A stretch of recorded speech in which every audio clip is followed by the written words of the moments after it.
Welcome to mastermind of GK. एक बार फिर से आप लोग का स्वागत है मास्टर माइंड ऑफ जीके में।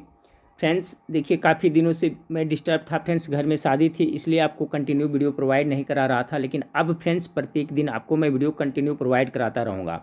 आज के वीडियो में फ्रेंड्स देखिए, बिहार पुलिस की जो नई वैकेंसी आने वाली है फ्रेंड्स, तो उसका है जो मेरे ख्याल से आपका अगले महीने में नोटिफिकेशन आ जाएगा।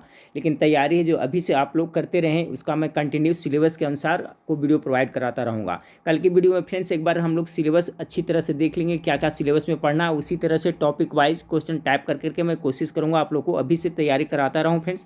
तो आज के वीडियो में बिहार पुलिस के लिए फ्रेंड्स जो नई वैकेंसी है उसके लिए 60 इंपॉर्टेंट जीके जीएस के सवाल देखेंगे। सभी है जो क्वेश्चन का लेवल है सिलेबस के अनुसार है, तो पूरा वीडियो जरूर देखिएगा। चैनल पर पहली बार विजिट करें तो चैनल को सब्सक्राइब कर बेल आइकन को जरूर दबा दीजिएगा। देखिए फ्रेंड्स, आप लोग को पढ़ने के लिए बहुत सारा जरिया हो गया है अभी, जैसे कि मेरा देख लें तो यूट्यूब चैनल हो गया, फिर एप्लीकेशन आप लोग डाउनलोड कर लीजिएगा, फिर वेबसाइट है। तो सभी से तैयारी करते रहेंगे तो आपकी तैयारी अच्छी हो जाएगी फ्रेंड्स। चलिए वीडियो को शुरू करते हैं। लाइक नहीं किए तो लाइक कर दीजिएगा। पुनः एक बार रिक्वेस्ट करूंगा फ्रेंड्स, चैनल को सब्सक्राइब नहीं किए हैं तो सब्सक्राइब जरूर कर दीजिएगा।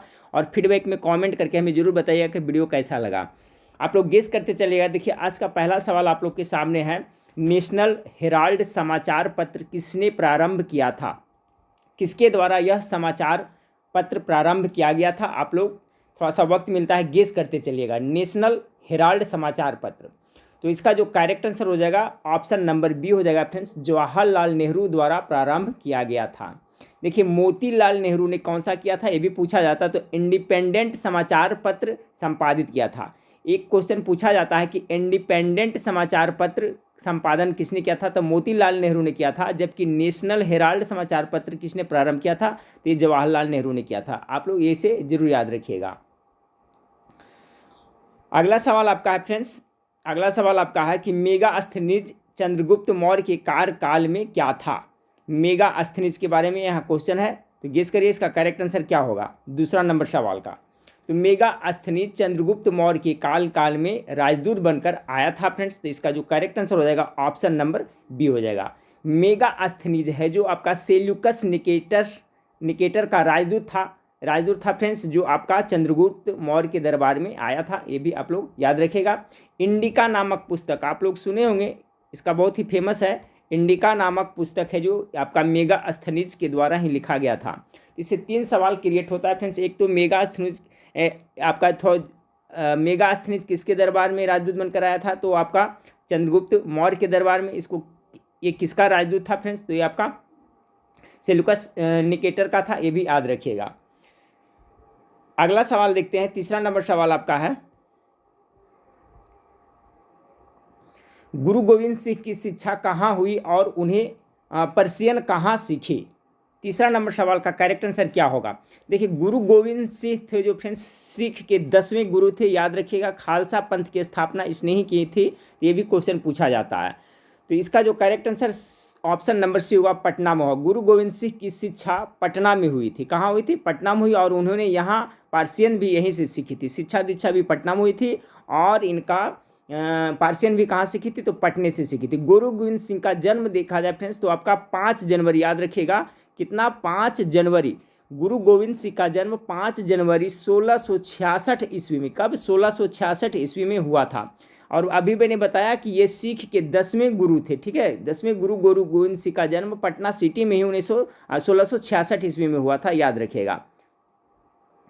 सिख धर्म के अगर संस्थापक के बारे में पूछा जाए फ्रेंड्स तो गुरु नानक थे जो सिख धर्म के आपका के थे संस्थापक थे। इसमें टोटल 10 गुरु थे, अंतिम गुरु यही थे आपका सिख धर्म के अंतिम गुरु गुरु गोविंद सिंह थे जो कैवें गुरु थे, तो 10वें गुरु थे। इनका जन्म कहाँ हुआ था, तो पटना में हुआ था। अभी बताया कब हुआ था, तो 5 जनवरी आपका 1666 ईस्वी में इनका जन्म हुआ था। खालसा पंथ की स्थापना भी इन्होंने किया था। तो ये सभी आप लोग याद रखिएगा। चौथा नंबर सवाल देखिए, चौथा नंबर सवाल आपका है कि अमजद अली खान किस यंत्र बजाने के लिए जाने जाते हैं? क्वेश्चन का लेवल बिहार पुलिस में जो अब आएगा फ्रेंड्स इसी लेवल का आएगा, क्योंकि जो सिलेबस में बदलाव हुआ है सभी 10th लेवल का कर दिया गया है। तो सभी तरह का मैं क्वेश्चन आपको प्रोवाइड कराता रहूँगा जिस लेवल का क्वेश्चन पूछा जाएगा बिहार पुलिस में। 4 का हो जाएगा friends correct answer option number A, sarod बजाते थे। अमजद अली खान किस यंत्र बजाने के लिए जाने जाते थे, तो ये सरोद वादक थे। 4 का correct answer option number A हो जाएगा, ठीक है। अगला सवाल है आपका, अबकेश की खोज इस दौरान हुई थी। अबकेश 5 नंबर सवाल का करेक्ट आंसर क्या होगा? तो देखिए फ्रेंड्स, इसका जो करेक्ट आंसर हो जाएगा ग्रीक सभ्यता के काल में हुआ था। अब केस की खोज ग्रीक सभ्यता के काल में हुआ था, तो correct answer option number C हो जाएगा। ठीक है, अगला सवाल को देखिए फ्रेंड्स। अगला सवाल आपका है 6 नंबर सवाल को देखिए। 6 नंबर सवाल आपका है 18वीं शताब्दी में किस देश ने जर्मनी पर शासन किया? तो 6 का जो करेक्ट आंसर हो जाएगा ऑप्शन नंबर बी होगा, ऑस्ट्रिया हो जाएगा। ठीक है, ये देखिए 10th क्लास के इतिहास का क्वेश्चन है। 18वीं शताब्दी में ऑस्ट्रिया का शासन जर्मनी पर था, तो correct answer option number B होगा।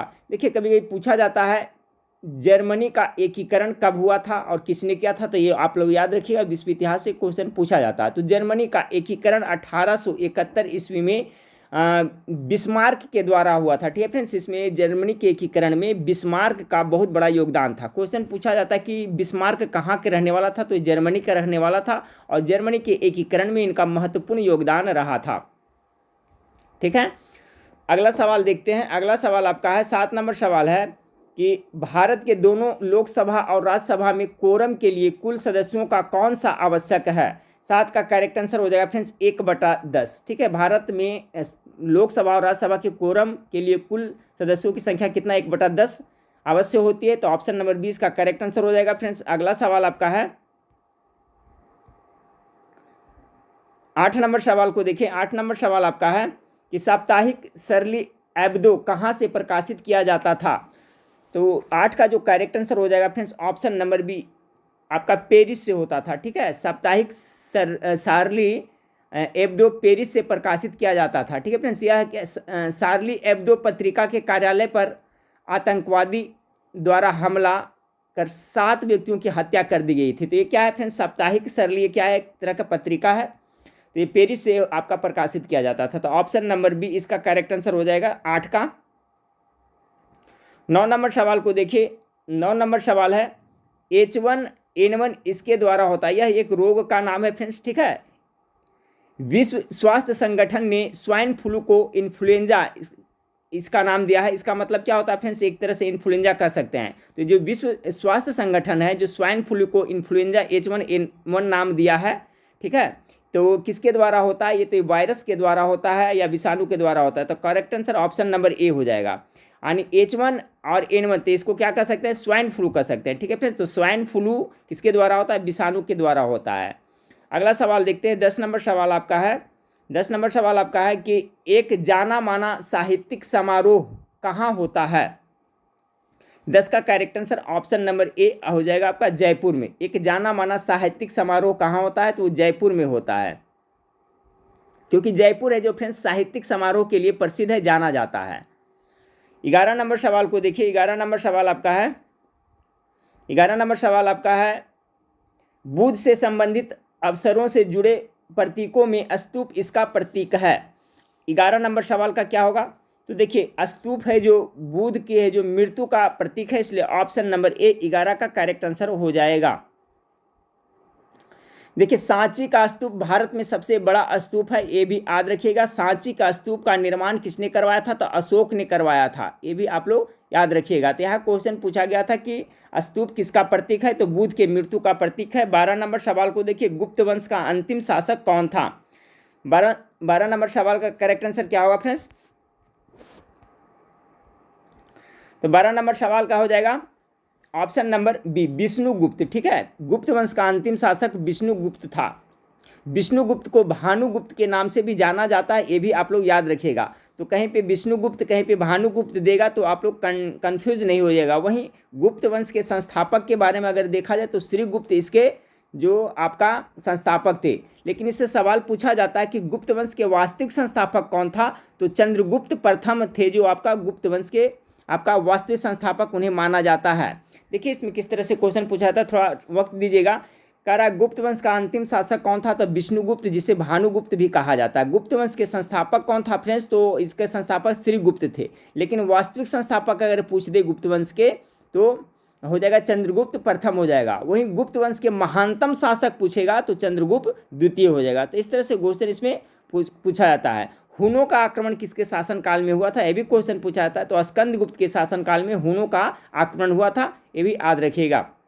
जैसे जैन धर्म के संस्थापक ऋषभ देव को माना जाता है, लेकिन वास्तविक संस्थापक किसे माना जाता है तो महावीर स्वामी को माना जाता है, जो 24वें तीर्थंकर थे। उसी तरह से गुप्त वंश के संस्थापक पूछा जाए तो श्रीगुप्त हो जाएगा, लेकिन वास्तविक संस्थापक पूछेगा तो चंद्रगुप्त प्रथम हो जाएगा, लेकिन सबसे महानतम शासक पूछेगा तो चंद्रगुप्त द्वितीय हो जाएगा। 13 नंबर सवाल को देखें। 13 नंबर सवाल आपका है, किसने दाऊद को पटना और हाजीपुर से खदेड़कर बाहर कर दिया? ठीक है, दाऊद को। तो 13 का correct answer option number D, Akbar ने। अकबर ने दाऊद को हाजीपुर और पटना से खदेड़कर बाहर कर दिया था। 14 नंबर सवाल को देखिए। 14 नंबर सवाल है, अकबर के राज दरबार में कितने रत्न थे? सभी सुने होंगे फ्रेंड्स कि अकबर के दरबार में कितने रत्न थे, तो गेस कीजिए 14 नंबर सवाल का करेक्ट आंसर क्या होगा। तो 14 का हो जाएगा बी। ठीक है, इसके कितने 9 रत्न थे। 9 रत्न कौन कौन थे फ्रेंड्स, अब एक बार मैं बता देता हूँ। देखिए, बीरबल हो गया फ्रेंड्स, अबुल फजल हो गया, उसके बाद में हो गया फैजी हो गया, मुल्ला दो प्याजा हो गया, और मानसी थे, टोडरमल थे, तानसेन थे, हकीम हुकाम थे, अब्दुल रहीम खाना था। इसी तरह से 9 रत्न किसके दरबार में थे तो अकबर के दरबार में थे। तो ये क्वेश्चन है, अकबर के राज दरबार में कितने रत्न थे तो 9 रत्न थे। अगला सवाल 15 नंबर सवाल को देखिए। 15 नंबर सवाल आपका है कि गोवा से पुर्तगालियों की भारत में कौन सी राजधानी थी? 15 का क्या हो जाएगा friends, option number A, Cochin थी। गोवा से पूर्व, देखिए गोवा से पूर्व पुर्तगालियों की भारत में कौन सी राजधानी थी तो कोचीन थी। 15 का करेक्ट आंसर ए हो जाएगा। 16 नंबर सवाल को देखिए। 16, बैगनी प्रकाश के तरंगदैर्घ्य का पारस क्या होता है? 16 नंबर सवाल का देखिए फ्रेंड्स, तो 16 का जो करेक्ट आंसर हो जाएगा आपका, इसका पारस बी हो जाएगा। ठीक है, 380 से कितना हो जाएगा 450 होता है। याद रखिएगा, बैगनी प्रकाश के कितना होता है 380 से 450 होता है। अगला सवाल को देखिए। 17 नंबर सवाल को देखिए कि एक रोगी के शरीर के अंदर देखने के लिए क्या उपयोगी है? ठीक है, एक रोगी के शरीर के अंदर कह रहा है, तो 17 का करेक्ट आंसर होगा प्रकाशीय तंतु की जरूरत पड़ता है। ठीक है, एक रोगी के शरीर के अंदर देखने के लिए प्रकाशीय तंतु का उपयोग किया जाता है।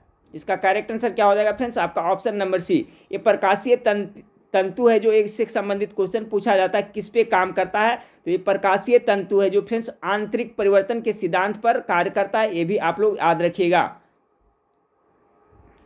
अगला सवाल को देखते हैं कि उत्तरी गोलार्ध में सबसे लंबी रात्रि कब होती है? गेस करते चलिएगा। 18 का करेक्ट आंसर क्या होगा तो 18 का करेक्ट आंसर होगा 22 दिसंबर को। ठीक है, उत्तरी गोलार्ध में सबसे लंबी रात्रि 22 दिसंबर को होती है। ठीक है, 22 दिसंबर को सूर्य मकर रेखा पर लंबवत होता है। ठीक है फ्रेंड्स, इसे दिन मकर संक्रांति कहलाता है। तो उत्तरी गोलार्ध में सबसे लंबी रात्रि कब होती है तो 22 दिसंबर इसका करेक्ट आंसर हो जाएगा। 19 नंबर सवाल को देखिए। 19 नंबर सवाल आपका है कि दो बिंदुओं के आवेश के मध्य बल और उनके मध्य की दूरी के बीच रिश्ता क्या है? ठीक है, तो 19 का correct answer option number D हो जाएगा, ये आपका हो जाएगा। ठीक है, 19 का correct answer option number D हो जाएगा। 20 नंबर सवाल को देखिए। चंपारण सत्याग्रह का आरंभ कब हुआ था? तो चंपारण सत्याग्रह का आरंभ कब हुआ था? 1917 में। इसका सभी का जवाब सभी को पता होगा, बी 1917 ईस्वी में। चंपारण सत्याग्रह 1917 में हुआ था। देखिए, गांधी जी का भारत में प्रथम सत्याग्रह चंपारण सत्याग्रह ही था। चंपारण में क्या हुआ था, किसानों के साथ नील की खेती के लिए 3 कठिया पद्धति अपनाया गया था फ्रेंड्स, याद है आप लोग को।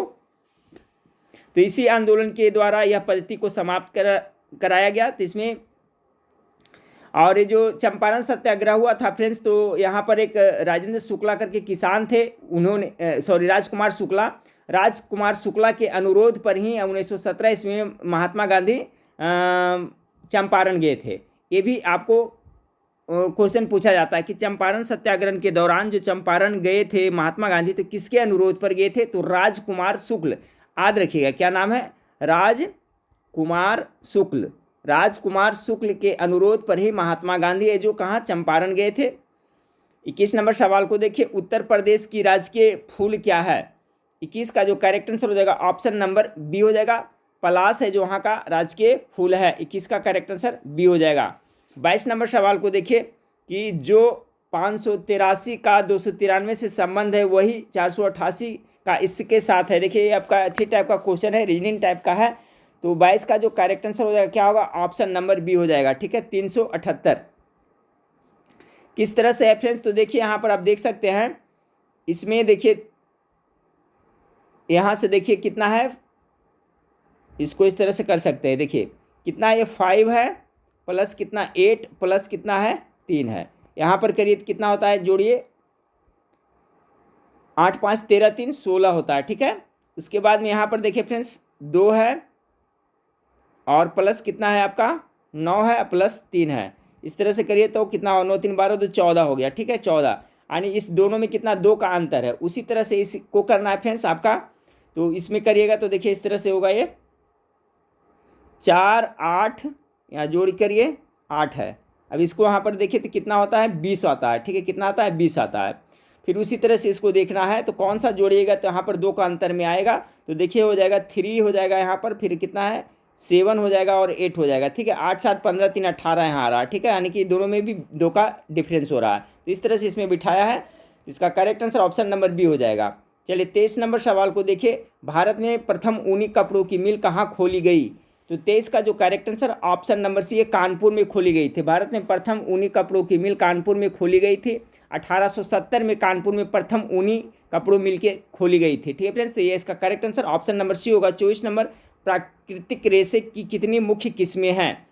24 का करेक्ट आंसर बी और टोटल इसके 4 किस्में हैं, ठीक है। प्राकृतिक रेशम की मुख्य किस्में कितनी हैं, तो 4 किस्में हैं। अगला सवाल देखिए 25 नंबर सवाल को, जालियांवाला बाग कहाँ पर है। गेस कीजिए 25 का करेक्ट आंसर, तो ये आपका अमृतसर में पड़ता है। जालियांवाला बाग अमृतसर में पड़ता है फ्रेंड्स, सभी को याद है। 13 अप्रैल का दिन याद रखिए, 13 अप्रैल 1919 को जनरल ओ डायर, ये क्वेश्चन पूछा था, जनरल ओ डायर ने गोली चलाने की आदेश दी थी फ्रेंड्स, जिसमें लगभग 1000 व्यक्ति मारे गए थे। तो जालियांवाला ये बाग कहाँ है, अमृतसर में पड़ता है। और जालियांवाला हत्याकांड कब हुआ था, तो 13 अप्रैल, सभी याद रखिए 13 अप्रैल 1919 को जनरल ओ डायर ने गोली चलाने की आम सभा हो रही थी, वहाँ पर आदेश दिया था, जिसमें बहुत सारे निर्दोष लोग मारे गए थे।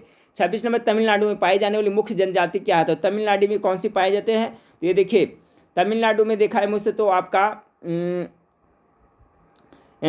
इसमें आपका टोडा पाया जाता है, फिर इरूला पाया जाता है। तो इसमें देखिए ऑप्शन में आपका इरूला कहीं पर दिया हुआ है फ्रेंड्स आपका, तो 26 का जो करेक्ट आंसर हो जाएगा ऑप्शन नंबर ए हो जाएगा, ठीक है। तमिलनाडु में पाए जाने वाली मुख्य जनजाति है जो इरूला है। तमिलनाडु में टोडा भी पाया जाता है, ठीक है फ्रेंड्स, एक देखिए नाम सुने होंगे, टोडा भी पाया जाता है, फिर आपका बड़ागा पाया जाता है, कुरुम्बुआ पाया जाता है। तो इसमें इरूला है जो मुख्य रूप से हो जाएगा friends, correct answer option number A हो जाएगा। गारो खासी जनजाति है जो जनजाति है जो मेघालय में पाया जाता है, आप लोग याद रखिएगा। चलिए अगला सवाल को देखते हैं फ्रेंड्स। अगला सवाल आपका है 27 नंबर सवाल देखिए, 26 का हो गया, 27 नंबर सवाल देखें। 27 नंबर सवाल आपका है कि जारवा जनजाति यहाँ पर पाई जाती है। तो 27 का करेक्ट आंसर ऑप्शन नंबर क्या होगा, जारवा जनजाति है ना, तो ये अंडमान निकोबार में पाया जाता है, ऑप्शन नंबर डी इसका करेक्ट आंसर हो जाएगा। 28 नंबर सवाल को देखिए, भारत की सर्वप्रथम वन्य जीव संरक्षण परियोजना का नाम क्या है। भारत की सर्वप्रथम वन्य जीव संरक्षण परियोजना का नाम क्या है। तो 28 का correct answer option number D Hangul इसका हो जाएगा, ठीक है, ऑप्शन नंबर डी इसका करेक्ट आंसर हो जाएगा। भारत में सर्वप्रथम वन्यजीव संरक्षण परियोजना का नाम क्या है, हनगुल है, ठीक है। यह है जो प्रोजेक्ट है जो 1970 में आरंभ किया गया था। हनगुल प्रोजेक्ट है जो कब किया गया था, 1970 में प्रारंभ किया गया था। देखिए हंगुल एक कस्तूरी मृग है का नाम है, ये भी याद रखिएगा, हंगुल क्या है, कस्तूरी मृग का नाम है।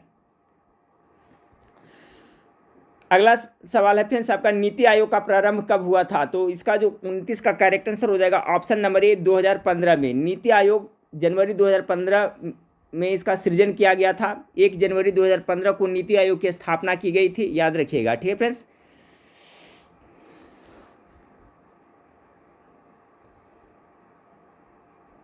ये देखिए क्वेश्चन इससे एक और बनता है फ्रेंड्स कि नीति आयोग के अध्यक्ष कौन होते हैं। तो नीति आयोग के जो अध्यक्ष होते हैं फ्रेंड्स कौन होते हैं, तो आपका प्रधानमंत्री होते हैं। तो 1 जनवरी इतना को स्थापना की गई थी और इसके अध्यक्ष कौन होते हैं, तो प्रधानमंत्री होते हैं। अगला 30 नंबर, पवनार आश्रम के संस्थापक कौन थे। तो 30 का जो करेक्ट आंसर हो जाएगा ऑप्शन नंबर सी विनोबा भावे थे, ठीक है, ऑप्शन नंबर सी इसका करेक्ट आंसर हो जाएगा। विनोबा भावे जो भूदान आंदोलन के जनक भी कहे जाते हैं, ये भी आप लोग याद रखिए। भूदान आंदोलन के जनक किनसे कहा जाता है, तो विनोबा भावे। और पवनार आश्रम के संस्थापक कौन थे, विनोबा भावे थे, ये भी आप लोग याद रखिएगा। चलिए 31 नंबर सवाल को देखते हैं। जम्मू और कश्मीर की शासकीय भाषा कौन सी है। 31 का correct answer option number C हो जाएगा, उर्दू। 32 नंबर सवाल को देखिए फ्रेंड्स। 32 नंबर सवाल क्या है कि जापान की संसद कहलाती है। तो जापान की संसद क्या कहलाती है। 32 का जो करेक्ट आंसर हो जाएगा ऑप्शन नंबर फिर डायट कहलाती है, ठीक है। चलिए कुछ कुछ जो प्रमुख संसद है जो मुझे याद है मैं बता देता हूँ, याद रखिएगा फ्रेंड्स। जापान की संसद क्या कहलाता है, तो आपका डायट कहलाता है। उसके बाद में रूस के संसद को क्या कहा जाता है, तो रूस के संसद को क्या कहता है, ड्यूमा कहा जाता है, याद करिएगा, ड्यूमा इसे कहा जाता है फ्रेंड्स। नेपाल के संसद को क्या कहा जाता है, तो राष्ट्रीय पंचायत कहा जाता है। नेपाल के संसद को क्या कहा जाता है, तो राष्ट्रीय पंचायत कहा जाता है। वही आपका इजराइल के पंचायत को क्या कहा जाता है, तो इजराइल के पंचायत को कहा जाता है नेसेट कहा जाता है। तो ये सब याद रखिएगा, प्रमुख है, पूछा जाता है। तो यहाँ पूछा है जापान के संसद क्या कहलाता है, तो डायट कहलाता है फ्रेंड्स, ठीक है। और ये कोर्टेस है जो कहाँ कहलाता है, तो ये स्पेन का संसद को कोर्टेस कहा जाता है, ठीक है, याद रखिएगा कहाँ का, तो आपका स्पेन के संसद को कोर्टेस कहा जाता है। अगला सवाल 33, रियाल किस देश की मुद्रा है, तो 33 का correct answer option number C हो जाएगा, सऊदी अरब की मुद्रा रियाल है। अगला सवाल देखिए, भारतीय झंडे में चक्र का रंग कैसा है, तो भारतीय झंडे में जो चक्र का रंग है कैसा है, तो नीला है, option number A correct answer हो जाएगा। 35 नंबर सवाल को देखें, 35 नंबर सवाल है, वंदे मातरम का अंग्रेजी में अनुवाद किसने किया था, गेस करते चले फ्रेंड्स, सभी को याद होगा मेरे ख्याल से सब क्वेश्चन। तो 35 का correct answer C Arvind Ghosh ने किया था। वंदे मातरम जो हमारा राष्ट्रीय गीत है बंकिम चंद्र चटर्जी के द्वारा लिखा गया था फ्रेंड्स, इसको 65 सेकेंड में गाया जाता है, सभी लोग याद रखिएगा, 1 मिनट 5 सेकेंड में। जबकि रविन्द्रनाथ टैगोर द्वारा हमारा राष्ट्रीय गान रचित जन गण मन है जिसे 52 सेकेंड में गाया जाता है। तो ये दोनों भी याद रखें। यहाँ क्वेश्चन पूछा जा रहा है वंदे मातरम की अंग्रेजी में अनुवाद किसने किया था, तो 35 का correct answer option number C हो जाएगा, अरविंद घोष ने। 36 नंबर, एक चैत्र प्रायः पड़ता है इस दिन को, एक चैत्र कब पड़ता है फिर, तो 36 का करेक्ट आंसर हो जाएगा ऑप्शन नंबर डी हो जाएगा, ठीक है, 22 मार्च को पड़ता है, ठीक है, एक चैत्र 22 मार्च को पड़ता है। 22 मार्च को बिहार राज्य स्थापना दिवस भी मनाया जाता है, ये भी याद रखिएगा। और 22 मार्च को विश्व जल दिवस भी मनाया जाता है, ये भी याद रखिएगा। तो 22 मार्च बहुत इंपॉर्टेंट है फ्रेंड्स, बिहार राज्य स्थापना दिवस 22 मार्च को और विश्व जल दिवस भी 22 मार्च को ही मनाया जाता है। और एक चैत्र प्रायः पड़ता कभी, तो 22 मार्च को। सत्यमेव जयते कहाँ से लिया गया, सिंपल सा क्वेश्चन, सभी का जवाब इसको सभी को पता होगा, यह मंडूकोपनिषद से लिया गया, option number B correct answer हो जाएगा। 38 नंबर सवाल को देखिए कि मार्च 2016 में गतिमान एक्सप्रेस की आजमाइश यात्रा दिल्ली और इस शहर के मध्य की गई थी, ये 2016 के बात थी फ्रेंड्स। तो ये किया गया था आपका ऑप्शन नंबर डी आगरा से। 39 नंबर, किसका उपनाम द वाल है, चलिए द वाल किसको कहा जाता है, देखिए बार बार पूछा जाता है। तो देखिए राहुल द्रविड़ खेलते थे क्रिकेट, बिल्कुल दीवार की तरह अड़े रहते थे। 39 का correct answer D, Rahul Dravid का उपनाम द वाल है।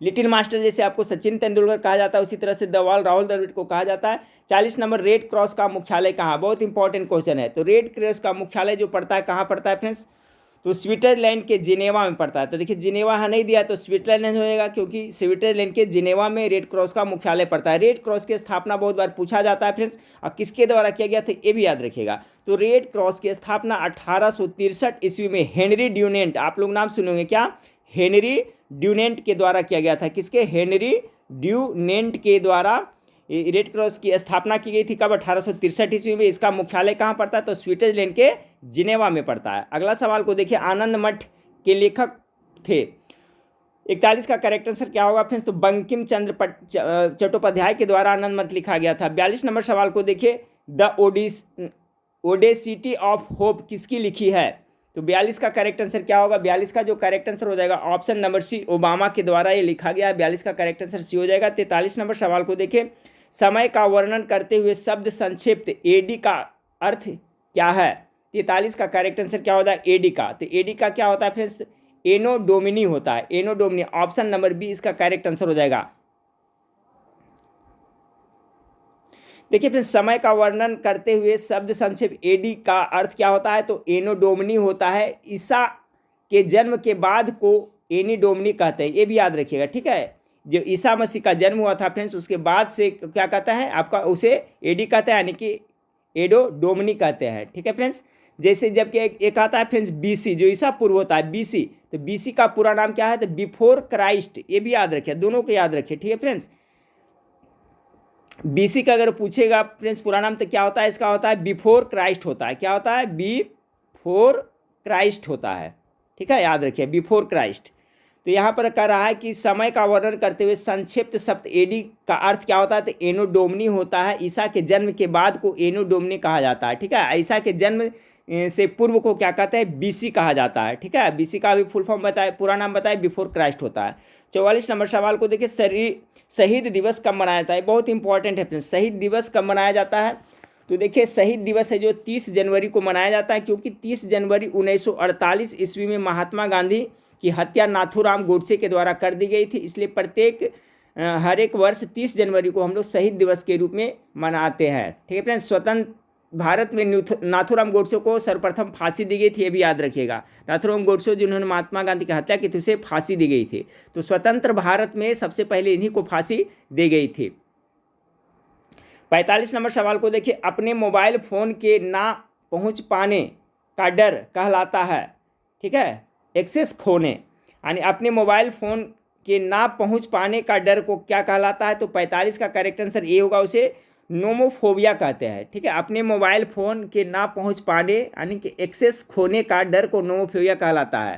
ठीक है फ्रेंड्स, जल से डरना क्या कहलाता है, तो हाइड्रोफोबिया कहलाता है, याद रखिएगा। ठीक है, हाइड्रोफोबिया होता है जल से डरने वाला, हाइड्रोफोबिया होता है फ्रेंड्स जो कुत्ता काटता है ना उसको हो जाता है, कुत्ता से रैबिज वाला जो होता है उससे उसको जल से डर लगता है। तो नोमोफोबिया अगर कहीं पूछे फ्रेंड्स तो मोबाइल फ़ोन खोने का डर को क्या कहते हैं, नोमोफोबिया कहते हैं, और जो जल से डरता है उसे हाइड्रोफोबिया कहते हैं। कुछ लोग फूल से भी डरते हैं, एलर्जी होता है, तो उसे एंथोफोबिया कहते हैं। उसे क्या कहते हैं, एंथोफोबिया कहते हैं, फूल से डरने वाले को। तो देखिए फोबिया एक तरह से देखा जाए तो क्या फ्रेंड्स, ये मनोविकार है। बहुत तरह का फोबिया देखने को मिले, जैसे सीनोफोबिया वाले व्यक्ति है जो कुत्ता से डरता है, कुत्ता से जो बहुत डरता है उसे क्या कहते हैं, सीनोफोबिया कहते हैं। इसी तरह से मोनोफोबिया व्यक्ति वाले हैं जो अकेले में से डर लगता है। तो यहाँ पर क्वेश्चन था फ्रेंड्स आपका, आप मोबाइल फ़ोन खोने वाले से नोमोफोबिया हो गया, पानी से डरने वाला क्या आपका हो गया, क्या बताया था मैं, हाइड्रोफोबिया कहा थे। अब फूल से जोड़ता है उसे एंथोफोबिया कहा जाता है। अगला, सत्यजीत रे द्वारा निर्देशित सर्वप्रथम चलचित्र कौन सा था, तो 46 का correct answer option number D हो जाएगा, पाथेर पंचाली। क्वेश्चन पूछा था पाथेर पंचाली के निर्देशक कौन थे, तो सत्यजीत रे थे। 46 का करेक्ट आंसर डी हो जाएगा। 47 नंबर सवाल को देखिए, भारत का सबसे बड़ा संग्रहालय कहाँ पर स्थित है, तो ऑप्शन नंबर सी कोलकाता हो जाएगा। 48 नंबर, पंचतंत्र किसके द्वारा लिखा गया है, तो 48 का करेक्ट आंसर है विष्णु शर्मा के द्वारा लिखा गया है। अगला सवाल, कौन उसके आयुर्वेद के ज्ञान के लिए प्रसिद्ध था, तो देखिए धन्वंतरी का नाम आप लोग सुने होंगे। 49 का correct answer option number C हो, धन्वंतरी आयुर्वेद के लिए प्रसिद्ध जाने जाते थे फ्रेंड्स, याद रखिए। और ये धन्वंतरी थे जो आपका गुप्त काल के महान चिकित्सक के रूप में भी जाने जाते थे। ठीक है, देखिए धन्वंतरी एक बहुत ही प्रसिद्ध आयुर्वेद वैद्य थे फ्रेंड्स, जिन्हें चिकित्सा का भगवान भी कहा जाता है। धन्वंतरी को चिकित्सा का भगवान भी कहा जाता है। ये गुप्त काल के महान चिकित्सक थे, याद रखिए। पूछा जाता है धन्वंतरी किसके काल में थे, तो आपका गुप्त काल में थे। अगला सवाल, आईपीएल क्रिकेट का आरंभ कब हुआ था, आईपीएल इंडियन प्रीमियम लीग के स्थापना आरंभ कब हुआ था, तो 50 का correct answer option number C हो जाएगा। ठीक है, ऑप्शन नंबर सी 2008 में आईपीएल का आरंभ हुआ था फ्रेंड्स 2008 में। और जो 2021 में किसने जीता था आईपीएल फ्रेंड्स, तो चेन्नई सुपर किंग चौथी बार जीता था, ये भी याद रखिएगा। ठीक है, अब सबसे ज़्यादा किसने जीता था, तो मुंबई जीता है, तो मुंबई। तो आईपीएल का आरंभ कब हुआ था, 2008 से हुआ था। पिछले साल किसने जीता था आईपीएल का फाइनल मैच, तो चेन्नई जीता था।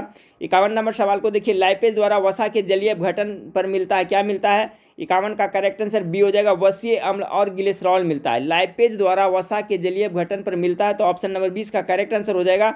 भारतीय मानक समय ग्रीनविच माध्य समय से इतना आगे, कितना आगे चलता है, बहुत बार मैं पढ़ा चुका हूँ पहले, तो 5.5 घंटा आगे चलता है। 51 का correct answer option number B होगा। 2 दूना 4 1 5, 5/2 इसको करिएगा फ्रेंड्स। ठीक है, तो कितना हो जाएगा आपका, 52 नंबर सवाल है ना, 52 का ए होगा। 52 का 5 दूनी 10, 11/2 हो जाएगा। ठीक है, 11/2 इसको करिएगा तो कितना हो जाएगा, 5.5 यानी 5.5 घंटा ग्रीनविच से आगे चलता है। भारतीय मानक समय ग्रीनविच माध्य से 5.5 घंटा यानी कि 5.1/2 घंटा आगे चलता है। देखिए आपका जो ग्रीनविच है जो फ्रेंड्स, ग्रीनविच को क्या कहते हैं, जीएमटी कहते हैं ना, Greenwich GMT Greenwich mean time. ठीक है, ये कहाँ, तो लंदन के पास से गुजरते हैं, आप लोग को पता होगा ये। तो यहीं से हम लोग कितना 5.5 घंटा चलते हैं। अब देखिए फ्रेंड्स अगला क्वेश्चन को, दुनिया का सबसे बड़ा दलदल गीला स्थान कहाँ पर है, तो 53 का करेक्ट आंसर ये आपका एशिया महादेश में पड़ता है। दुनिया का सबसे बड़ा दलदल स्थान है जो एशिया में है। अगला 54 नंबर, मानचित्र में समुद्र की समान गहराइयों को जोड़ने वाली रेखा क्या कहते हैं, बहुत इंपॉर्टेंट सवाल है। मानचित्र में समुद्र की समान गहराइयों का, तो 54 का करेक्ट आंसर क्या होगा, गेस करिए। 54 का जो करेक्ट आंसर हो जाएगा ऑप्शन नंबर सी हो जाएगा, उसे आइसोबाथ कहा जाता है। 55 नंबर सवाल को देखिए कि यह एक ठंडी और शुष्क वायु है। इसमें देखिए ठंडी और शुष्क वायु कौन सा है, तो 55 का करेक्ट आंसर बोरा। ठीक है, बोरा का नाम से, बोरा एक ठंडी और शुष्क वायु है। इसका correct answer option number C हो जाएगा। 56 नंबर सवाल को देखें। 56 नंबर सवाल, वह नदी जो दिल्ली में बहती है, तो नदी कौन सा हो जाएगा, ये ऑप्शन नंबर यमुना हो जाएगा। इरावती नदी किसमें गिरती है, 57 का जो करेक्ट आंसर हो जाएगा फ्रेंड्स ऑप्शन ए, बंगाल के खाड़ी में गिरती है। इरावती नदी बंगाल के खाड़ी में गिरती है। इरावती नदी म्यांमार देश की मुख्य नदी है जो बंगाल की खाड़ी में गिरती है। ये क्वेश्चन पूछा जाता है। तो जो इरावती नदी है जो किस देश की मुख्य नदी है, तो म्यांमार देश की मुख्य नदी है। देखिए नील नदी कहाँ गिरती है, तो भूमध्य सागर में गिरती है, याद रखिएगा फ्रेंड्स। बोलगा नदी कहाँ गिरती है, याद करते चलिए, तो कैस्पियन सागर में गिरती है। ये इंपॉर्टेंट है, पूछा जाता है। अगला सवाल को देखिए।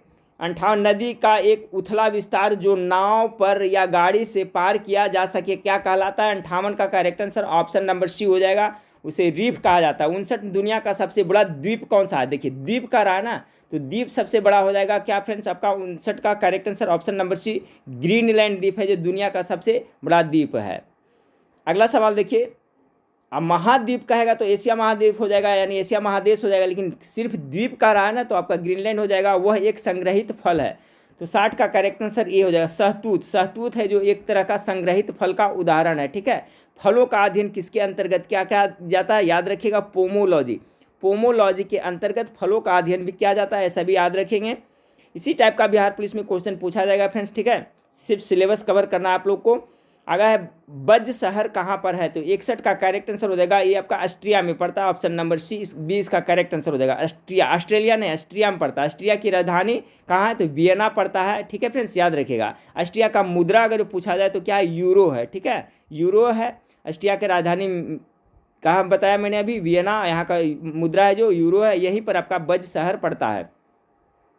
तो 61 प्रश्न देखिए फ्रेंड्स, बिल्कुल 10th लेवल का जो बिहार पुलिस में क्वेश्चन पूछा है उसी लेवल का था। तो अब मैं कंटिन्यू करूंगा फ्रेंड्स। कल थोड़ा सा इसका सिलेबस के बारे में आपको वीडियो बना कर बता दूंगा, और सिलेबस के अनुसार से ही सभी सब्जेक्ट को कवर करेंगे। तो आप लोग प्रत्येक दिन वीडियो देखते रहिएगा फ्रेंड्स।